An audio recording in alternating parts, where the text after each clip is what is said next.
Ang ganda nitong bypass road na to. Kung sino man nakaisip na to, isa kang henyo, boy. Ayos. Second time ko na to nadaanan, pero enjoy pa rin daanan eh. Ewan ko lang ha, sa mga ordinaryong araw. Kasi last year, dito rin naman ako dumaan. Saka ginagawa pa lang to last year eh. So hindi ko alam kung ganito din siya ka-busy, no? Pag mga ordinaryong araw. Oh, grabe oh, ang luwag. Siguro eh, kailangan lang ayusin pa, i-improve itong gilid. Medyo ano eh, medyo uneven, pero pwede na. Actually pwede na sa isang public road, 'di ba? Parang ang hirap mag-request eh. Nung mala expressway na quality ng kalsada. Oh, diba, laki pa nung ano dito oh. Laki pa ng stopover mo dito oh. Manly Town Center. Wow. Diba? Sooner or later, nabubuhay yung mga nasa paligid dito. Kakaroon yan for sure na maraming establishment. Kasi free road to eh, diba? Talagang dadaanan at dadaanan to ng mga ano eh, ng mga kababayan natin. So ayan, overtaken muna natin si brother. Nagdidikit na tayong mga motor dito eh. Nape-pressure kasi ako pag may motor sa likod ko eh. Pili ko bagal na bagal sa akin. Eh, ayun yun naman, chill ride lang tayo as always, no? Hindi naman tayo ano dito eh, hindi naman tayo nakikipag-racing dito, no?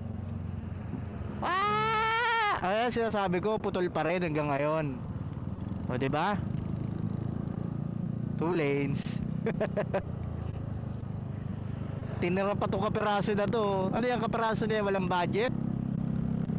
Oh, may right of way issue pa. Ang pucha naman oh. Binati ko na kanina eh. Binati ko na eh. Okay yung project eh.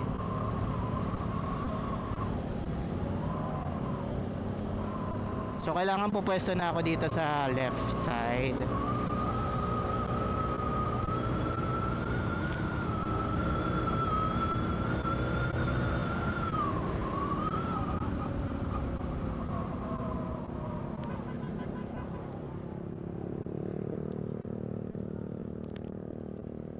Paano ba lilikuan dito?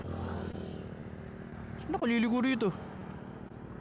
Ah, doon sa kabila. Yun. Pukinangin itong mapa na to. Bulihan, ayan. Yan pala, dito pala. Diba mukha tayong tanga? Ito na yung ano naalala ko na to. Bukas pa ba yung camera ko? Sana rolling pa ako. Ayan, rolling pa ako guys. So in-end ko na kanina. Nag-outro na ako sa vlog ko pero yan, buti nilang buhay pa yung camera ko kasi kasumpa-sumpa to kalsada na to. Isa to sa naalala kong dinaanan ko noon. Yung first time kong pumunta ng Baliwag ng nakamotor. Ito yung punyetang ang daming lubak. Mga bigla ang lubak. Kasi ano, kita nyo naman nakastock pa tayo na headlight. Ewan ko kung kita nyo sa GoPro. Kasi isa pa tong GoPro na to, napakadilim eh. Pag ano eh, pag low light yung kinukunan. So anyway, so far di pa naman tayo nalulubak. Maalala ko tong kalsada na to eh, sobrang dami ng lubak. Buti ngayon nawawala na yata. Natagpian na. Lalo doon yung papasok, alam ko ano to eh, pandiamdaan ito eh. Ang dami kong na-experience sa lubak doon kasi sobrang dilim ng kalye, 'di ba? Tapos yun nga, malubak. Hindi lang humps eh. Yung humps kasi makikita mo agad. May line yan na paparating sa'yo. Yung mga ganyan lubak ko. Kaya nag-high beam na ako ngayon. Nadala na ako eh. Pero kung naka-low beam tayo, oh, kita nyo yan kung gaano kadilim yan, no? Diba? May ano tayo sa harapan naman, may motor. So, sundan na lang natin kung saan dadaan si brother. Para pag nalubak siya, may iwasan natin. Tumalaw gali eh, no? Sorry na. Wala ka bumat ako eh. Alam nyo naman yan.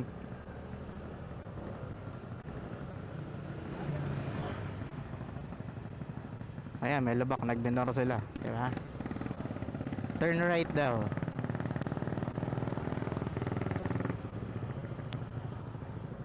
Ayan o, kita nyo yung mga kalye na yan o. Pararabag, pararabag, pagbag. Hayop na yan. Nga. Tingnan na ulit natin high beam.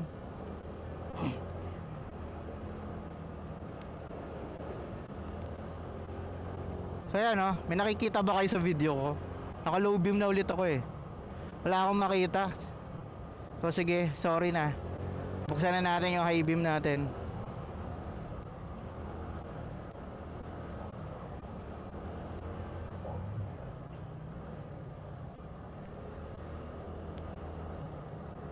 Pero ba't ganun?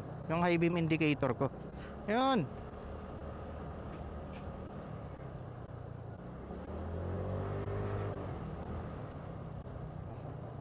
Ang nakakatakot dito. Tingnan nyo, walang dumadaan. No? 6 kilometers pa to. Buti na lang di na ano, no? Di talahiban. Kasi kung talahiban to, Diyos ko po, kakatakot.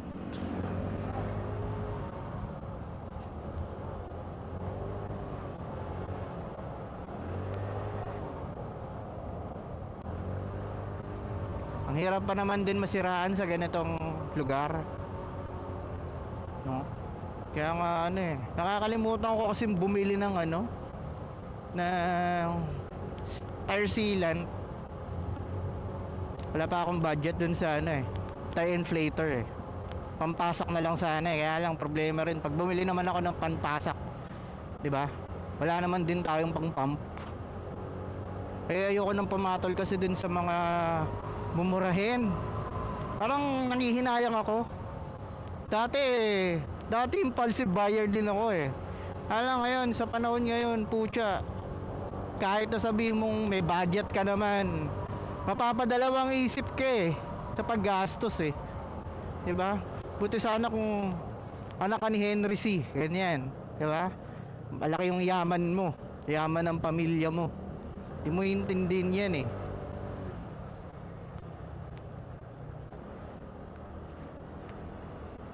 Ang hirap ng ano ngayon, ang hirap ng panahon ngayon, sa totoo lang. Kaya yung mga bagets na nanonood dyan, hoy, hindi tinatay ng magulang nyo yung pinanggagastos nyo na yan, yung mga allowance nyo na yan, ha.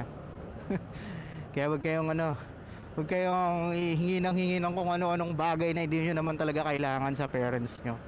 At kayo rin, kung mayroon naman kayong savings, wag din kayong bili ng mga kung ano-anong bagay-bagay dyan. Hindi porket savings nyo yan, saan magaling yan? Sa baon nyo. Diba? Di, technically, pera pa rin yan ng magulang nyo, diba? So, ano lang, kalmahan nyo lang yung gastos, guys. Diba? Mahirap ang buhay ngayon. Hindi lang yan pinapadama sa inyo siguro, ng mga parents nyo. So, hindi porket hindi nila pinapadama sa inyo na nahihirapan sila mag-work, kumita ng pera, eh kayo todo lang kayo sa gastos, no? Konting ala lang yan, guys, pakiramdam, no? And actually, for sure, ma-appreciate nila yan, lalo na pag alam nila na may tina-target kayong bilhin na luho lang, no? Then all of the sudden bigla nyo sasabihin na, oh, di ka muna siya bibilin, ganyan, no? Kaya sa pakiramdam yun, diba?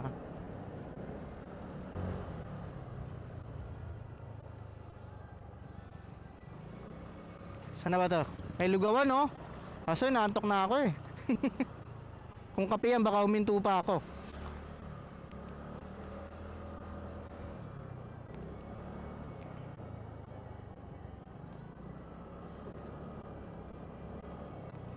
So ayun nga,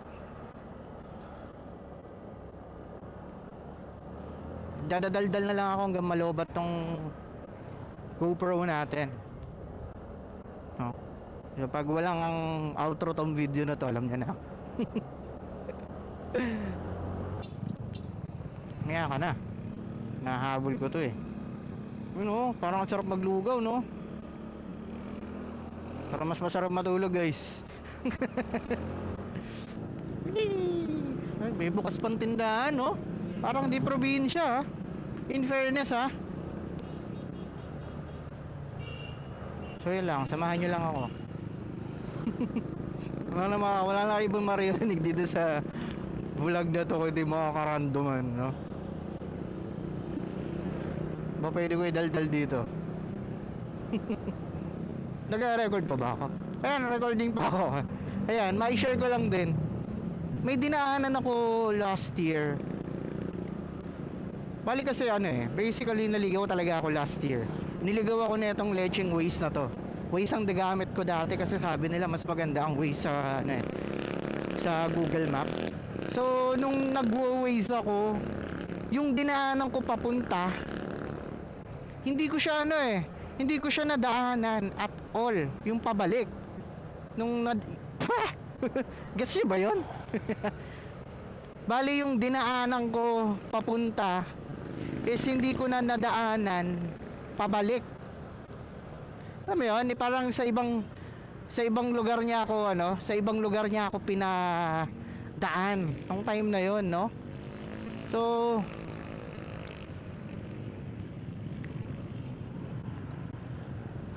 as in nagkanda ligaw-ligaw ako nung time na yon, no? Balagtas na pala to. Balagtas. So tapos Bukawi. Okay, alam ko na to. Anyway, yun nga. Nagkandaligaw-ligaw ako last year din. Saan niya ako dinaan? As in sobrang layo ng dinaanan ko bago ko makarating dun sa bypass road. Yung dinaanan natin kanina, yung sa Pulilan.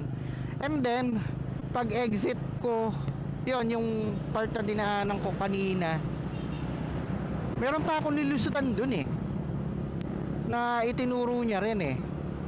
And then paglabas ko nun, parang may flyover din na doon na ako nagkandaleche-leche pang malala kasi flyover pinadaan niya ako. And then pagbaba nung flyover, nagulat ako kasi may ano na, petrol gate na. Buti na lang talaga nakita ko siya nung nandun na ako pababa, kasi kung nagkataon ticket malala yun. Papasok ako sa NLEX. Nakakatawa yung experience ko na yun last year. Sayang lang wala pa ako nun eh, wala pa ako sa GoPro nun, hindi ko siya na-i-record. Pero tawan-tawa talaga ako nun. pagbaba ko nung flyover, ikot ako eh. Pero saan kaya yun, no? Hindi ko rin alam yung lugar na yun eh. Kaya mula nun, hindi na ako gumamit ng Waze talaga. Punyeta. Isang beses ko lang siya sinubukan, niligaw pa ako.